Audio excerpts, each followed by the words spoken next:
કચ્છ જિલ્લામાં વરસાદ ખેંચાતા ખેડૂતો ચિંતિત બન્યા છે। મેઘરાજાએ વિસામણા કરતા ધરતીપુત્રોનો ઊભો પાક સુકાઈ રહ્યો છે। કચ્છ જિલ્લામાં 5,61,000 હેક્ટરમાં કપાસ, મગફળી, એરંડા, ઘાસચારા સહિત શાકભાજીનું વાવેતર કરાયું છે। ત્યારે વરસાદે હાથતાળી આપતા ખેડૂતોના જીવ તાળવે ચોંટ્યા છે। કચ્છ જિલ્લામાં સિંચાઈ માટે પાણીની વ્યવસ્થા નથી। બીજી તરફ પાણીના તળ ખૂબ જ ઊંડા ગયા છે। ખેડૂતોને મોટું નુકસાન થવાની ભીતિ સેવાઈ રહી છે। અને મગફળી પડે 24 નંબર છે। 24 નંબર મગફળીમાં આ સમયે જ્યારે એને સૂયા બેસવાનો ટાઈમ હોય, દાણો બંધાવવાનો ટાઈમ હોય, ત્યારે એને સખત પાણીની જરૂરત હોય છે। અને એ ટાઈમે જ વરસાદ ખેંચાતા ખેડૂતો પિયતમાં ખૂબ ખેંચ પડે છે।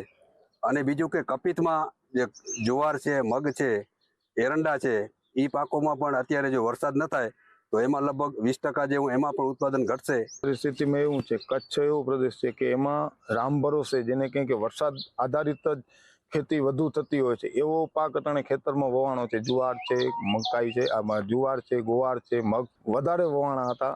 તો અટાણે પાકને પાણીની જરૂર છે। જો પાણી વરસાદ ભગવાન આપી જાય સારો તો એ પાક સારો બચી શકે એમ છે ને ઉત્પાદન પણ સારું મળી શકે ને ખેડૂતને કંઈક આશા છે કે વરસાદ થાય, પણ હવે ભગવાન સામું જોવે તો વધારે ફાયદો થાય એમ છે।